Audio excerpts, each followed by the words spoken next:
సిద్దిపేట జిల్లా హుస్నాబాద్ మార్కెట్ యార్డులో రాష్ట్ర ప్రభుత్వం తరపున 3 రోజుల పాటు రైతు మహోత్సవ కార్యక్రమం నిర్వహిస్తున్నట్లు జిల్లా కలెక్టర్ మనోజ్ చౌదరి తెలిపారు. హుస్నాబాద్ మార్కెట్ యార్డులో ఏర్పాటు చేసిన తెలంగాణ రైతు మహోత్సవ కార్యక్రమ ఏర్పాట్లను అధికారులతో కలిసి కలెక్టర్ పరిశీలించారు.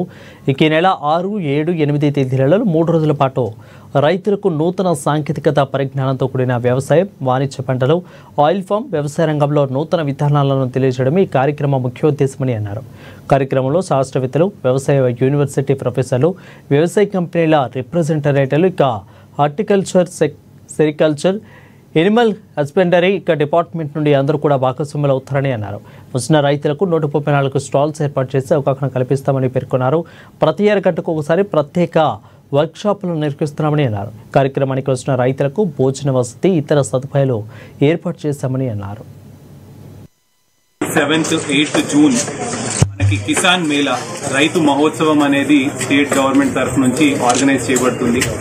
దీంట్లో మనకి రైతులందరూ సిద్దిపేట జిల్లాయే కాకుండా చుట్టుపక్కల ఉన్న కరీంనగర్ జిల్లా కావచ్చు, హన్మకొండ కావచ్చు, జనగామ జిల్లా కావచ్చు, అక్కడి నుంచి ఫార్మర్స్ అందరినీ కూడా మొబిలైజ్ చేసుకొని మనకి ఇక్కడ 3 days ఏదైతే ఈవెంట్ ఉందో అందులో రైతులకి సంబంధించినంత వరకు అవగాహన కల్పించటము, అదేవిధంగా టెక్నాలజీకి సంబంధించి పరికరాలు, పరిజ్ఞానము, వారికి సాంకేతికతతో కూడిన వ్యవసాయం ఏ విధంగా చేయాలి, వాణిజ్య పంటలు ఏ విధంగా ఉంటాయి, ఆయిల్ పామ్ కల్టివేషన్ ఏ విధంగా ఉంటుంది, ఇట్లా రైతులే కాకుండా మనకి ఫార్మర్ ప్రొడ్యూసర్ ఆర్గనైజేషన్స్, శాస్త్రవేత్తలు, మనకి అగ్రికల్చర్ కాలేజెస్ నుంచి ప్రొఫెసర్స్, మనకి డిఫరెంట్ అగ్రికల్చరల్ కంపెనీస్ నుంచి కూడా రిప్రజెంటేటివ్స్, అగ్రికల్చర్